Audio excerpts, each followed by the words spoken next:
Well, hello, everyone. I'm Greg Ferrara, President and CEO of the National Grocers Association, and it is a pleasure to be with you again to have an important conversation with one of our important partners, but also friends of the industry, Adam Johnson. Adam is the Senior Vice President and General Manager at Global Food Retail Services at Ecolab. That is a mouthful, as we said.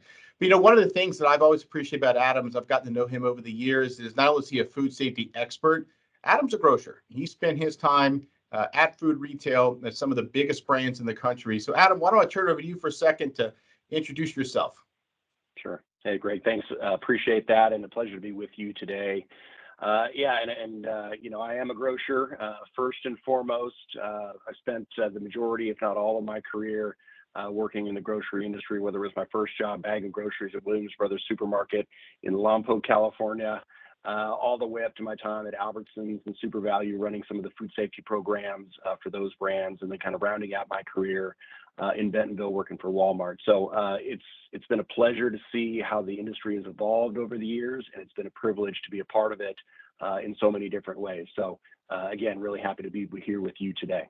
Yeah, that's great. I always say it's so important, I think, for our members, independent grocers, to be able to relate to people who understand what they're going through, every day. And speaking of what they go through, and speaking of stores, Adam, we talk so often, and how food safety is, I think, as important as it gets. I tell people, if consumers don't have confidence in the food that we are selling, we're out of business and we're in big trouble.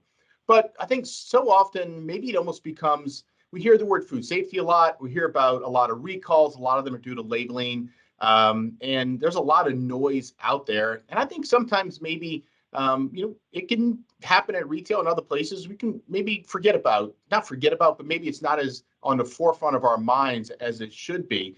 But the reality is this should be one of the most important things really, really we are doing in retail. And God forbid, if something goes wrong, we could have catastrophic impacts. Why don't you give a little bit of kind of your perspective on that, Sure. Both from when you were at retail, but also now from Ecolab, where you see really things from kind of the other side of the fence? Yeah, no, I absolutely appreciate that. And I think, first and foremost, obviously America has one of the safest food supplies in the world. And that is a credit to all the folks that are listening to this webinar, your members, as well as our CPG partners that spend an inordinate amount of time working on food safety from farm to fork. And sometimes, though, we do take it for granted because it is such a safe food supply. And so I think it really behooves us to stay vigilant, to stay diligent, and really understand that all of our brands are on the table when it comes to food safety. And one of the things, even throughout my career from a food safety perspective, is food safety has always been kind of a non-proprietary. It's not a competitive advantage, because one bad incident for the industry really casts a cloud over everyone. And so that's why it's important for the community of retailers to really do a good job of making sure that consumer confidence remains high in the places that they shop, whether that's the public spaces from just a personal hygiene and public health perspective, all the way to the fresh areas, to make sure that produce that they select is not only fresh, but it's also safe. So again, I think it's really evolved over the years, and it's always been a cornerstone of what retailers have done. And again, even here at Ecolab, we have the opportunity to look across the spectrum from the farm to fork continuum. And I can tell you, even having talked to folks in the restaurant space and the CPG space, again, all do a great job. But I would tell you, retailers really take it to the next level, because they understand more than anything, and particularly your members, where the name on the front door really is their name. And the pride, the passion, and the importance of that really shines through when it comes to food safety, public health, and preparedness. And I think at Ecolab, we enjoy our opportunity and responsibility to help our customers deliver against their promises every single day, right? Whether that's something as simple and benign as, hand soap in the restroom, all the way to some of the advanced cleaners and disinfectants that we offer, specifically during the height of COVID. So again, it's a great opportunity to kind of roll my retail career and my food safety background here at Ecolab, really to help, an industry that I love and have grown up in. Yeah, Adam, we talk a lot about food safety culture, right? And how that needs to permeate throughout really the whole organization, the whole company. I think you hit the nail on the head. We are blessed in this country. I mean, when you travel around, you see we're so lucky to have really the safest food in the world, and that is not because of regulations, but it's because of responsibility. I think that throughout that Absolutely. entire supply chain that we've all taken, and the partnerships with companies like yours that help ensure that there is the safest food there for customers. We talk about that food safety culture, right? Because that's something that we can talk a lot about, and and it's important, but through the eyes of the customer, right when they walk in that store, I mean, like that's something that they probably are going to see. Yeah. What has kind of been your experience in best in class, and not Yeah. necessarily from like a retail name, but from an operational perspective, those that have embraced Sure. that food safety culture, like how does that resonate to the consumer? Yeah, no, I mean it's a great space to talk about. We can spend a lot of time talking about it. I think culture has really come on the scene as one of those words that really sums up how you approach food safety, right? It's not as yes, we all know food safety management systems are important. You got to have procedures, you have to have training, you have to have all of those things. But when it comes to the culture of your organization, right, which is really about what are your associates doing when you're not there watching, when they're not being supervised? Do they understand that food safety is important, that store conditions are important to your brand and to your consumers? When a customer walks in and, if the environment isn't right, or it's unkept, it's unclean, or they may have a question about a label or an allergen or something like that that impacts their family, they want to know that those associates understand what they're doing, the implications of those things. And a lot of times that comes down to culture. And culture has a lot of facets to it, but it really starts from the tone at the top, right? I mean, is senior leadership truly committed to running clean locations, selling safe food? Do they empower their store teams to take action, right, when they see conditions that aren't right, or if they feel like food may not be at the right quality or the right safety? Do they have the ability to, throw that food out or set it aside for manager approval, right?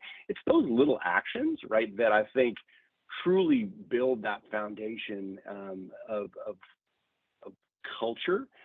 And that is opposed to compliance, right? I mean, again, from a food safety space, you mentioned regulation, right? Doing things because we have to, or doing things to be compliant. And there are a lot of companies that go very, very far with a compliance culture. And again, I've got a compliance background. I love compliance, but that's only going to take you so far.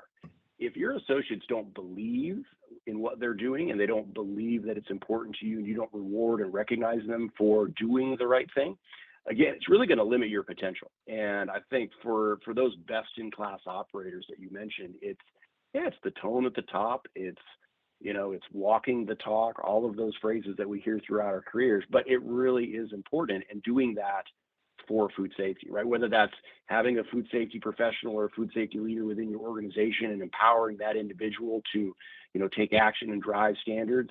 Yeah, that's great. But it's also, yeah, when you walk into a store and you go behind the counter, right, inspect those conditions, understand what your associates are going through, right, to make those rotisserie chickens or cut that meat, grind that beef, right, to understand those processes and really help them be successful. That to me sets the cultural tone that really helps go beyond compliance and true excellence when it comes to performance and standards.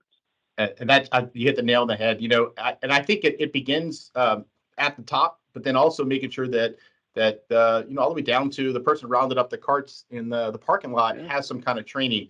One of the things I'm very proud of about this partnership between Ecolab and NGA is you guys came to us and said, look, we're committed to this industry. We are so passionate about what we do. We want to be able to provide support and education to your retailers, regardless of their capabilities and size, and even regardless of whether an Ecolab customer. And you guys have done that Yeah. through some of our training, the webinars. Would you talk a little bit about that? And a kind of, really, Yeah. Ecolab has a philosophy about, really doing the right thing for the industry. And I'd love for you to just talk a bit about not only the resources, but that philosophy. Yeah, no, absolutely. I mean, we're a company that wants to do good by doing good, right? And so we want to empower our customers to be great every day. And sometimes that's through our chemistry solutions. It's through our in-store service, right, where it's that one-on-one connection of our team members working with our customers, associates. But we also know that's only a point in time. That only goes so far. And so how do you really expand that to the entire industry? And so that's where we're really excited about the work that we've done with you, Greg, and your team at the NGA to make some of those materials more available to the industry on a day in and day out basis. So yeah, we've absolutely loaded some, I would say, some best in class content and links on the NGA website under food safety. And I know that the team can find those there. I think there's a lot of good basics that are there that, if you're an operator and you don't know where to start, that's some great content to make available to your frontline associates, your leadership teams, to make sure that they have those core fundamental concepts down for food safety. We obviously still have advanced courses that can be available as well. And then I think one of the other things that's really been cool that we've done this over the last 12 months is the webinar sessions that you mentioned, right? We've had some of our food safety experts within Ecolab and even some of our customers come on and share their experience around different core topics, right? Whether it be record keeping, brine logs, things like that, allergens, traceability, regulations, governance, those kinds of things, to really kind of have those good conversations that your members can access to try to get some insights onto what's going on across the ever evolving, food safety landscape. And again, I think for us, it's less about a commercial opportunity and really more about, how do we look after the industry that quite honestly has been very good to us as a company as well, right? So to some extent is a little bit of giving back. And I still remember when we were at the NGA show last year, we had some of your membership coming up and say, wow, really, this stuff's free. I don't have to be an Ecolab customer. And it's like, what's the catch? What's the catch? Yeah, it's free. It's there. Go on and take a look at it, use it. We'd love it if everyone would take advantage of that. So again, it's a lot of fun with the group talking about it for sure. And look, we don't hear the word free a lot today. Legitimately, these resources are there because you're a member of NGA, because you're Ecolab's a partner for us. Take advantage of them, use them, and they're beyond that. Talk to the team in Ecolab because they can help guide you if you're not working with them already. Adam, we were talking about this culture, and part of that is having a plan, kind of a strategy. Food safety management systems is a word that's thrown around a little bit out there. Could you kind of talk a little bit about that in a way that someone who's not a food safety expert is a grocer out there running their stores? What does that mean, and how can they implement something like that? No, happy to do it. And again, we've got lots of very smart people, smarter than me at Ecolab, that are happy to work with folks on it. But I mean, a food safety management system it's really just having a plan, right, for food safety within your operation. And it really kind of boils down to really three buckets, right? I mean, do you have procedures in place, right? SOPs, documentation, right? How to do things, right, to prepare, sell, and serve safe food, right? So having good standard set procedures. Then it comes down to, how do you train your associates against those procedures, right? I mean, do you have a training program, a training plan? Obviously, we talked about that just a minute ago. But are you training your associates against those procedures to execute with success?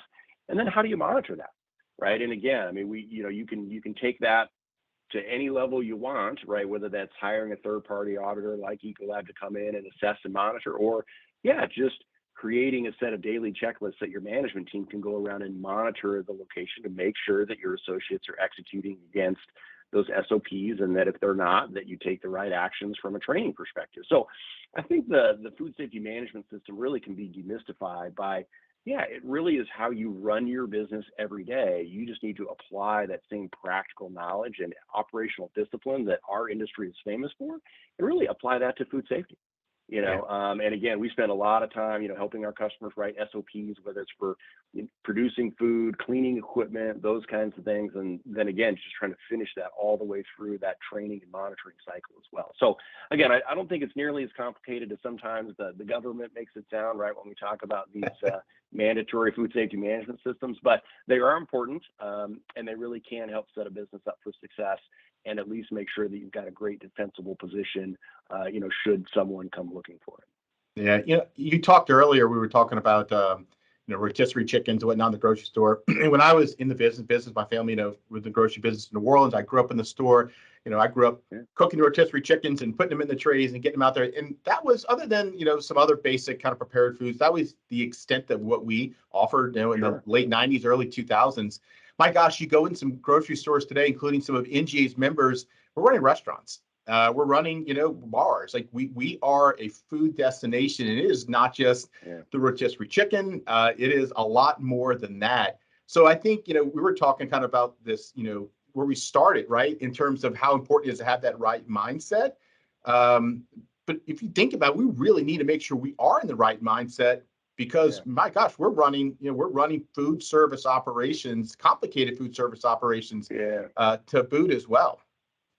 Yeah, no, you're spot on. Again, I mean, when I started, yeah, it was dump and run macaroni salad, potato wedges, fried chicken, right? And Yeah. rotisserie chickens were new, I think, at the time that I started, right? But yeah, and it's come a long way, thank God, right? Again, some of those traditional offerings are still fantastic, but when you think about some of the grocerants, right, that your members are running, yeah, it's extremely impressive. And again, those offerings, as you know, as our customers and your members try to retain that share of stomach, right, that we've gained through the pandemic, how do we stay fresh and focused on our food offerings, right, to kind of combat that menu fatigue? Again, I mean, hats off to the industry for being extremely creative and really expanding in those categories. But all that expansion, to your point, creates risk. And I think one of the cool things about Ecolab is, given that we are in so many different businesses, we do have the experience and the expertise and even the contacts to say, yeah, what are the risks that we're talking about when we're talking about elevated food service? Let's go talk to the restaurant people. Let's talk about what are they doing when they're running these kitchens, right? Whether it's a ghost kitchen, whether it's a full-on burger bar, right? You name it. I mean, the creativity abounds. And so I think that's where it's cool. Again, cool about Ecolab is that we have the ability to plug in on all those different concepts, right? Whether it's taking something as simple as mechanical warewash in a dish machine and helping an operator be more efficient with that type of equipment, yeah, all the way to complex menu planning, date labeling, things like that for allergen controls, and even all the way to grab and go, right? I mean, grab and go has been huge for retail, post pandemic, and I think that's going to stick around. But that in and of itself creates a lot of regulatory opportunities that people have to comply with. And again, we love helping in those complex spaces for sure. I think that's a great transition. You talked about Ecolab, and I think if someone who's not familiar with what your team does, your division does, they may hear the word Ecolab and they think, oh, pest control, or they think something else. Mhm. You guys are big, and you are, I mean, in across so many different areas in the store, probably in a lot of places where, and offering a lot of services that our members probably might not be aware of. You want Sure. to just hit on a couple of those items, some of those that are probably, like the auditing, the Yeah, yeah. fresh lettuce, those type of things. Yeah.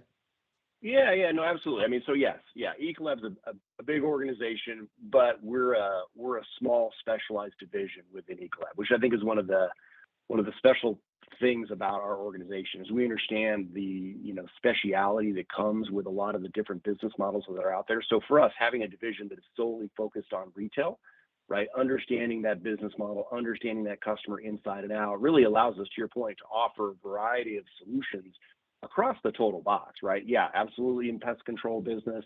Yeah, but we're also in water filtration. We're in date marking and date labeling. We're in menu boards and allergen control programs. Yeah, we're absolutely in the core cleaning and sanitation space that you would expect us to be in, but we certainly are also in the fresh food business, right? You talk about some of our floral shelf life extension products that we have with Floral Fresh, Produce Max, all the vegetable washes and treatments that we have to make sure that we sell safe food, but also assist with shelf life, right? Because we understand that whole equation around shrink. But yeah, I mean, and it goes all the way to mops and brooms and tools and kind of the scope and beyond. So yeah, I think it's a great organization to be affiliated with, because I have yet to find many problems that we either can't solve today or aren't willing to think about solving for the future. So it's pretty interesting. But there's something else you guys are doing, that it's really intelligence gathering. So you guys, you have a whole amazing team, but you guys are really collecting and analyzing that health department data to see where there are trends that may be taking place to help your customers remain in compliance. Can you share a little bit about that? Yeah, sure. So we, I mean, obviously, information is a core competency for Ecolab, right? Our team is one of the largest auditing companies in the world.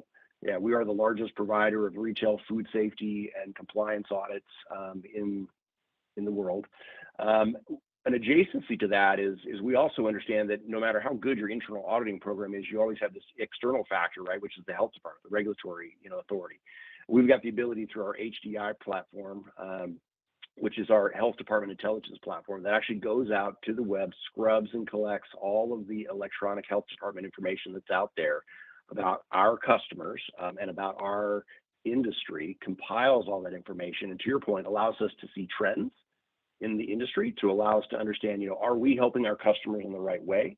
Are there pockets of risk geographically that we need to make sure that we're aware of and that we're focusing on, right? So as an example, yes, is hot holding, a real serious issue in the Northeast in the United States in February, right? It's cold outside, right? All that cold air coming in, right? Is it affecting all those remote warmers? Do we need to do a better job working with those stores to understand what those risks are? So yeah, we absolutely love to dig into the data. I know not everybody does, but that's why it's great to have some of the folks on the team that can do that, can roll that up, and to your point, really help the industry be a little bit more proactive and understand, hey, this is what's going on. Let's go out and get ahead of it to make sure that we're not, we'll call it a regulatory casualty in some of these spaces. Yeah, I think that's great. I mean, that's just, something that I didn't know until we were with you guys, I don't know, a couple of years ago at your offices, maybe about a year ago, your offices out in North Carolina, which we appreciate you having us out there. We're just there again in January for another really great strategic planning session. Information sharing is important. In GA, I think one of the things we do really well is that we facilitate a number of very member-driven share groups. And one of the things that we've heard from our members that they're interested in standing up is a share group around food safety. And you hit the nail on the head when you talked about it earlier, Adam. Food safety, it's proprietary in some areas, so people do it really well, should lean into that. Yeah. But the reality is we want all food to be safe so that there's confidence and we can continue to have the best really food delivery, system in the world. And so I think we look at the share group, we're going to look how we form it in a way that's really about sharing as opposed to, a non-competitive, companies in there sharing. But I think we're going to, look to stand this group up and would hope that you guys may be a resource to that group as they come in, maybe for a short period of time and kind of, help them stay ahead of some of the trends that are happening out there and be a resource actually back to them for maybe information that they need to better their operations. Yeah, I mean, I think that the share group concept that you guys have done so well across so many different areas of the business is amazing. And I think taking that to the next level with food safety is a fantastic opportunity, and we'd be honored to participate in any way that we can, whether it's facility access for the team to come and meet at any number of our offices. You mentioned our facility in Greensboro. Absolutely, you guys are welcome anytime. But yeah, I mean, any way that we can, again, I think facilitate that sharing of knowledge, understanding what's going on across the industry, and give people a safe place to ask questions and, kind of say, hey, this is what's happening in my business. Is anybody else seeing that? Or we're having this problem, right? Whether it's internally or with a regulatory agency, how can we solve that? I think those kind of candid, safe conversations are amazing to facilitate. And again, I think, yeah, Ecolab would welcome the opportunity to work with the NGA and those members that want to do that as best we can. Well, that's great. Well, our plan is to get that stood up this spring. So for those who are watching this or interested, stay tuned, be on the lookout. We'd love to have you engage as part of that process. Adam, I want to close up by saying thank you. You guys have been tremendous partners. You have a huge presence at our convention every year. We'll see you there again soon. I know folks will watch this after the convention as well, but you guys have been great. And not only are you there to talk to prospective customers, but you're talking to your existing customers and how you can further help them. And we appreciate that. And then the thought leadership you bring throughout the year, the webinars that we've done, the expertise you have from the food safety side, and always be willing to help us better understand what's happening from a regulatory perspective or how that impacts some of our members. How about our members understand what's happening impacts them and how they can really work through that and to make sure they're compliant, but also that they can operate their businesses is really important. And then you guys were such a great partner this past October for our Executives Summit and Public Policy Conference, Executive Conference Public Policy Summit. You brought Bill Marler, who is really one of the most famous food safety attorneys. And he did a great job of talking about what he looks for, right? He looks for problems in companies that do things really well. He knows who they are and they're buttoned up and they're not as much of a target. So we appreciate that thought leadership. We appreciate that partnership and your support of this, really important segment of the supermarket industry. Yeah. Well, thanks for that. And again, I'd like to thank you and your team as well, because I think one of the most exciting parts about our partnership with the NGA is just the way that you make us feel about the industry, right? It's a very special industry, and it's a family, and you absolutely get that vibe from the NGA and its community, and we're just proud to be part of that community. And we really look forward to expanding our partnership however we can. Absolutely looking forward to Vegas this year with the team to reconnect with some old friends and still convince people that training is free. I will be there in the booth telling you that training is free. But no, we appreciate it, Greg. And again, it's a great work that we do with the NGA, and we really love it. So thanks for the opportunity. Well, thank you. And thank you to our members who took time to check in today. We hope that you will take time to check out some of the resources that Ecolab is providing to your company for free to our industry. And certainly stay tuned for all the thought leadership. We look forward to you meeting them throughout the year. And of course, in the end of October, beginning October 23rd, I believe it is, back here in Washington, D.C. for our executive conference. Thank you to our members for everything you do. And we look forward to speaking with you again in the next session of this Fireside Chat.